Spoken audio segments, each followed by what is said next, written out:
Olá, amigos do Outro Futebol. Final de semana 6. Tá voando essa temporada da NFL. A gente tem alguns destaques para vocês. Temos algumas observações, vamos responder as perguntas de vocês. Tem muita coisa legal. Tem um lance bizarro da rodada também. Esse aí é mole, todo mundo sabe qual foi, todo mundo viu na televisão, um negócio horroroso. E a gente vai começar falando pelos destaques. Dani, abre pra gente aí qual é o seu destaque dessa semana. Do peito, porque eu prometi pra torcida do Patriots, a Patriots Nation no Brasil, que a gente tem que falar bem do Patriots agora, né? A gente duvidou bastante essa temporada, acho que todo mundo, né? Desculpa quem tá olhando aí, eu escuto vendo aí, mas até depois do começo 4-0... Muitos torcedores do Panthers também não acreditavam que iam ter um começo tão bom desse jeito, né? Até o próprio 4-0 foi contra times que tinham recorde das 4 semanas de 5-15. E se você pegar que o Seahawks também tá 2-4, tudo bem.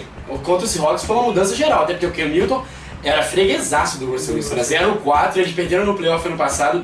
Das 4 derrotas que eles tiveram, 3 foram com viradas no quarto período e dessa vez foi o contrário. Até porque o Cam Newton, apesar de ter números absurdos, o quarterback rating dele no quarto período, nos 5 primeiros jogos, é de 94.1. É o segundo melhor da NFL. Quando chega na hora H, ele tá resolvendo. A linha ofensiva tá jogando melhor do que esperado. Os dois guards estão muito bem. Destaque principalmente pro Andrew Norwell, que foi um draft ano passado e tem jogado em nível muito alto.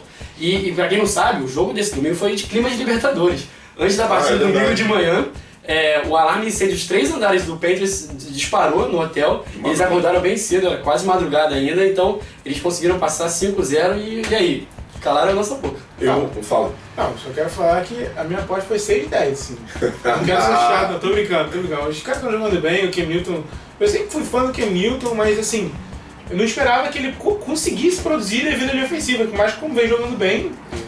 Eu vou dar muito valor aqui agora ao trabalho que o Ron Rivera vem fazendo com esse time. A gente sabia, todos nós sabíamos, que o time ia ter problemas com a linha ofensiva, que ia ter problemas correndo com a bola. Então ele tem encontrado soluções para suprir essas carências, essa deficiência do time. O time está correndo razoavelmente bem com a bola. Cam Newton tem corrido muito bem com a bola, o play action está funcionando. O último drive dele, ele usou até o Devin Funches em cima do Richard Sherman. Ele não está com medo de nada. Não tá com medo. Então assim, acho que a postura agressiva do Ron Rivera, acho que está rendendo frutos. Ele se reinventou como técnico, ele tem se mostrado um bom treinador. E eu acho que muito dessa ótima campanha, desse ótimo início de campanha do Panthers se deve ao bom trabalho do Ron Rivera. Dá o teu destaque aí. Bom, o meu destaque é o Felipe Rios, que... Felipe Rios? Esse jogou muito. Eu vou até pegar aqui para vocês o destaque dele. Ele teve 43 de 65 passes e 503, né? 503 jardas. 502, eu acho. 502 jardas, ele foi, acho que foi o 15º jogador a passar aí da marca de... muita coisa. De 500 jardas e... Bom, o cara jogou muito bem, até por conta da linha ofensiva o jogo foi mais passes curtos e mais muitos passes completos, uma coisa absurda. Mais de 40 passes completos. Mais de 40 passes completos. O que me preocupa só é a questão, não, o Philip Rivers que vem jogando muito bem, talvez até pode brigar para MVP nessa temporada, mas o que me preocupa é o Chargers nessa unidimensionalidade do ataque, de só passar. Assim, você pode completar 60 de 60 passes, vai ter uma hora que você precisa correr com a bola, entendeu? É só e fica marcado, né? Fica marcado. O time fica marcado. E você vê, ele teve isso tudo, um jogo de MVP e ele perdeu. E o time perdeu. Entendeu? E já é a segunda vez que acontece isso, que ele tem um jogo absurdo, muito bom, pode não ter sido tanto quanto foi esse, mas que perdeu de novo. Então é complicado. Acho que o grande problema do ataque terrestre é que o Melvin Gordon tem sofrido muito fumbles. Então sempre ele sofre fumble e sai. E pra quem não sabe, Green Bay era favorito por mais de 10 pontos em Vegas nesse jogo. Felipe Rivers estava 4-0 em jogos que ele era azarão com mais de 10 pontos. Nossa. Então ele na hora que precisa, ele sempre aparece. Bom, o meu destaque vai para o Miami Dolphins, que trocou de treinador e parece que mudou tudo realmente em Miami. Miami tinha o pior ataque terrestre da NFL nesses 4 primeiros jogos, nas 5 primeiras semanas. Miami folgou na semana 5. Então o que aconteceu nessa vez? 32 tentativas de jogo corrido contra 29 de passe. Uma mudança de filosofia completamente diferente. Resultado, 180 jardas terrestres para o Miami Dolphins, 113 para o Lamar Miller em 19 tentativas e um touchdown. Foi o primeiro touchdown do Lamar Miller corrido, Foi o primeiro touchdown corrido da carreira do Jarvis Landry, que também correu, quer dizer, mostra que teve uma certa criatividade no ataque. Inclusive uma jogadaça, essa jogada de quase uma trick play. Foi quase uma trick play, né? O Tannehill fez um fake que ia passar e eles chamam de deu um stage handoff. of liberty play, assim, mas muito legal o handoff do Tannehill. Aí ele entregou a bola pro Landry e ele fez a passagem, quebrou 3 tackles, foram 3 caras fechando em cima dele, ele conseguiu e aí fez um belo touchdown.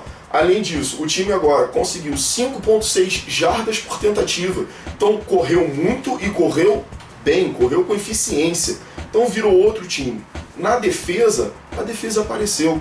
Aquela defesa que eu falei lá atrás, que eu achei que poderia ser top 3, jogou como top 3 nessa rodada. Tudo bem que o Titans não era o grande time, mas o Titans, quando foi jogar com os Dolphins, era o 8º melhor ataque da liga no momento. Então diz alguma coisa. 6 sacks na partida. Tinha conseguido 1 em 4 jogos. Então só o Cameron Wake conseguiu 4. Foram 2 fumbles forçados, os 2 do Cameron Wake. Se o Cameron Wake não ganhar o jogador da semana da AFC dessa rodada, eu não sei quem vai ganhar. Só para terminar aqui, 63 jardas cedidas por essa defesa aqui, até essa rodada cedia 162.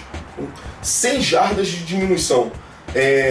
Cedeu somente 20% de percentual de terceiras descidas para o adversário, um ótimo número.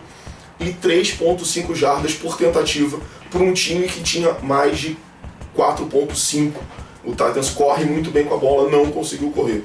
Então, muito legal esse trabalho, essa reinvenção do Miami Dolphins, eu fiquei muito satisfeito. Eu só queria alertar, óbvio que aqui não é que eu questão de eu ser pessimista, mas a gente sempre observa os dois lados. Sim.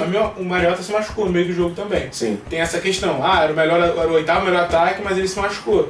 Ele tomou uma pancada no joelho do Olivier Vernon, que conseguiu o caso sack duvidoso até pra essa partida. Ele torceu o colateral medial, ligamento lateral medial. Isso. Mas foi uma torção, ele continuou jogando, deu uma forçada, ele continuou jogando. Só essa questão que eu queria ver também. O treinador do Titans falou muito, xingou, falou palavrão. Durante o jogo que algum comentarista falou assim, parece que o Dolphins planejou só dar pancada no... Mas aí o Brian Rakopo, né, linebacker do Titans, ele disse que os Dolphins eram um time completamente diferente do que eles viram nos filmes das 4 primeiras rodadas. Um time muito mais agressivo, um time muito mais físico. Então a gente vai fazer, agora a gente vai trazer para vocês a jogada da rodada. A jogada bizarra da rodada, né, aquele apagação de mico. Pagando mico, tem essa, ó, excelente. Colts, né? Ninguém entendeu aquela armação, aquela jogada. A gente tem algumas teorias aqui, né? Marcelo, manda a sua. Não, a questão é, se fosse para não sair o snap e amasse propositalmente para forçar com formação ilegal, eu imagino que ele quis forçar uma invasão da zona neutra. Porque se algum jogador do Patriots invade aquele espaço e algum jogador do Colts se levanta, mesmo sem o snap, é invasão da zona neutra. E aí são 5 jardas, resultaria num first down. Era 4 para 3, resultaria num first down automático. Agora, se era pra partir do princípio que não era pra ter snap, que os jogadores estavam em formação ilegal porque não sabiam, aí a gente eu acho que era o Belichick gastar um tempo. Eu acho que era... Aquela jogada faz algum sentido se você pensar que ele tinha mais bloqueadores do que o Patriots. E ele podia fazer um screen. Sim. Só que não fazia sentido naquele momento ele arriscar aquilo. Eu acho que esse é o grande ponto. Eu li uma coisa muito interessante, um comentário. Você não tenta formação ilegal contra o Patriots. O Patriots inventou isso. É verdade. Você tem que entender isso. Eu sou Patriots e... Faz sentido, não dá pra roubar contra o Belichick. Você quer tentar o Belichick? Não vai dar. O cara é... Deixa a gente falar nossas notas aqui. O cara é o punk. Vamos falar as notas da semana, manda a tua. Eu tenho algumas. Primeira duas sobre o jogo de Detroit Lions e Chicago Bears. O Kyle Long, que era guard, tá jogando agora no right tackle, ele terminou o jogo e ele postou no Twitter dele. Tava fazendo uma tradução. Eu joguei como um M, errei blocks, tive penalidade. Você nunca mais devia escutar meu nome. Desculpa, Chicago, vocês merecem o melhor. O cara foi um homem e talvez seja o melhor da linha. Ele fala um negócio desse, é surpreendente. No mesmo jogo, teve um punt fake. Todo mundo até falou, pô, o Jim Caldwell se arriscou, mas não foi nada disso. O safety, o Abdul Kudus, que fez a jogada, ele falou depois do jogo, eu que fiz a leitura, eu que avisei o snap, manda o snap pra mim que eu vou fazer e deu certo. Legal. Ele jogou super mal, na verdade, foi queimado várias vezes, mas isso deu muito certo. Só mais 2, eu juro que vão ser rápidos. Manda. Todo mundo aqui viu o Hard Knocks, todo mundo aqui ficou triste quando o Charles James foi dispensado. Sim. Ele acabou de ser dispensado do Baltimore do Ravens, e quem pegou ele nos waivers? O Houston Texans. Ele acabou de voltar a contrato garantido agora. Legal. E o último, semana passada a gente falou no nosso top 5 das dancinhas, a gente não citou Terrell Owens e Chad 85, que por mais que não fossem os dançarinos, tinham as melhores comemorações. Não, acho que os dois. 8 a 5 eu não acho que é nem só dança, né? Não era nem dança, as melhores comemorações. O Terrell Owens tirava a caneta e assinava. Pra mim, a melhor do Chad 85, deixa eu botar no vídeo, é a que ele tira um cartaz dizendo Please don't sign me, não me multe. Teve sensacional vez isso. que ele pegou dinheiro e deu pro juiz. Teve a vez que ele pediu a título de casamento. Ele é Volta no fantástico. YouTube aí depois do nosso programa. Chad 85, Chad Johnson, ele é sensacional. Terrell Owens e Chad 85 eram os melhores. Fanfarrão. Eu tenho duas notinhas aqui. Uma falando sobre o DeMarco Murray, running back do Philadelphia Eagles. Ele correndo na carreira com 20 ou mais vezes com a bola, 24 vitórias e 2 derrotas. Menos do que 20 vezes, 9 vitórias e 23 derrotas. Dá a bola pro cara correr, Chip Kelly, para com isso. E outra, defesa do New York Jets. Nas previsões, a gente já tinha falado muito bem dessa defesa, o potencial que ela poderia ter. Vamos lá. Primeira em jardas melhor em jardas cedidas, a melhor em pontos cedidos, a segunda melhor contra o jogo corrido e a segunda melhor contra o passe. Tá demais essa defesa do Jets, né? Não, e agora acho que vai ser o grande desafio, o maior desafio deles vai pegar o seu Patriots agora. Já emendando na minha nota, eu acho que. Eu falei isso antes da temporada, eu não achava que o Patriots fosse ter a mesma campanha que teve ano passado, até pela defesa. Mas eu acho, cara, eu sinceramente acho que tem muita chance de fechar o ano invicto, ou de repente com uma derrota apenas. Tá gravando ainda? Eu acho que tem muita chance, pela tabela fácil, porque ele só pega agora de jogo difícil, entre aspas, se Miami não jogar bem, continuar essa questão, ele só vai pegar o Denver de jogo difícil. Aonde é o jogo? Se não me engano, Eu acho que é em Denver. é em Denver. Eu acho que é em Denver. Ano passado foi Ele tem o forte. pior ataque da NFL. E Denver não tá bem, Não né? tá bem, Também pior não tá. ataque. Então, o pior ataque, mas a defesa de Denver também melhor, me assusta. Agora, minha segunda nota é, olha, se lembrar do jogo passado contra o Baltimore Ravens, os últimos 2 jogos, o Brian Hoyer passou de 400 jardas. O Colin Kaepernick passou de 400 jardas. Meu Deus, lá Não, vem. eu realmente acho que o Carson Palmer nesse jogo pode chegar à casa das 500 jardas, assim como chegou o Philip Rivers nesse último jogo, só que o Philip Rivers chegou contra Green Bay. Agora, o Baltimore, muito também pela secundária deficiente, muitos jogadores de practice squad subindo pra jogar, por lesão, enfim. Eu acho que muito devido a isso tá uma várzea aquela secundária, é um absurdo. Então eu realmente acho que o Carson Palmer faz algum sentido. Galera, agora vamos para aquela área que vocês participam muito com a gente. A gente mais uma vez quer agradecer a participação de todos vocês. A gente está recebendo muitas perguntas. Cada vídeo que a gente faz, a gente recebe uma quantidade muito grande de perguntas. Muito obrigado. Continuem mandando, mandem mais ainda. O Daniel Muniz. O que vocês acham do desempenho do J.J. Watt nessa temporada? Ih, rapaz, mexeu com o J.J. Watt? Eu acho que é com o Dani, então. Vocês acham ainda que ele ganha o Defensive Player of the Year? Eu acho que talvez não, porque ele já ganhou ano passado e talvez não tenha números, tivesse sacks. Sacks são números assim, é o que todo mundo procura, mas se você pegar os números dele, jogo passado ele teve um sack agora com o Jacksonville, mas ele teve 3 quarterbacks. Semana que vem ele também não vai ter nenhum.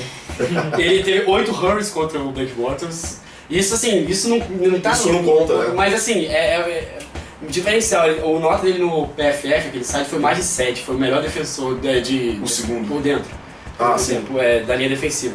Ele na temporada tem 5 passes desviados, porque muitas vezes ele tem marcação tripla, então ele não vai chegar no quarterback. Então ele desviou. Ele tá no top 30 da NFL, é o único jogador de linha defensiva com mais de 5 passes desviados. Então vamos respeitar, né? Então assim, às vezes ele tá jogando sozinho. Eu acho que o ano que eles foram 2-14, ele foi incrível, ele foi tão bem quanto o ano passado. Sim. É isso. E aquela coisa, se ele não ganhou MVP ano passado, acho que ele nunca mais ganhou. O Jean Carlos, ele pergunta pra gente: queria saber se pra vocês o 49ers tem que trocar de quarterback para 2016. Tem alguém que não está satisfeito com o desempenho de Colin Kaepernick. O que você acha? Eu acho que não. Acredito que o Colin Kaepernick é um QB que se você der os instrumentos que ele precisa, sejam eles recebedor, linha e um esquema viável para ele, ele consegue render. E isso para mim é o mais difícil, você ter um QB que consiga render com as condições boas para isso. Entendeu? Então acho que não, acho que só tem que providenciar essas condições para ele. Concorda? Não. Quer dizer, na verdade assim, eu já fui pro Super Bowl, tá, mas hoje ele é outro quarterback. Você vê, tirando os últimos 2 jogos contra Giants e Ravens, que são times que não conseguem pressionar o quarterback, principalmente o Ravens que tá nessa draga, ele foi bem, mas os outros ele foi muito, muito mal. Assim, até contra o Vikings que eles ganharam, ele não foi bem. Eu acho que se eles tiverem a chance de pegar um QB melhor, tipo, tiverem uma escolha top 5, tiver o quarterback lá de college, se eu não me engano, Jared Goff, se ele tiver lá, tudo bem. Se não, também vai fazer o quê? Vai deixar o Gabbert. Então, você não vai se desesperar pra outro. Mas... Eu tenho sempre uma estratégia para um time que ainda não tem um quarterback de elite. Drafta todo ano um quarterback e desenvolve o cara. E continua jogando com ele. Dá pra você ganhar com o Colin Kaepernick? Dá. O cara já chegou no Super Bowl. Ele é o melhor quarterback que você vai ter? Não. Você pode achar melhor. Mas então, fica procurando até encontrar. Então chegou ao fim desse O Outro Futebol, semana 6. A gente queria informar que a gente está fazendo uma parceria com o site Play Sport. Tá na nossa descrição lá na página do YouTube. Os caras estão fazendo um trabalho legal. Eles têm uma seção só de futebol americano. Falam sobre outros esportes também. Dê uma passada lá, dê uma moral lá pro pessoal. E a gente está também no Facebook, nosso facebook.com/ootrofutebol. A gente também está no Twitter, @outrofutebol, e também no Instagram. Valeu, pessoal, até a próxima semana. Um abraço.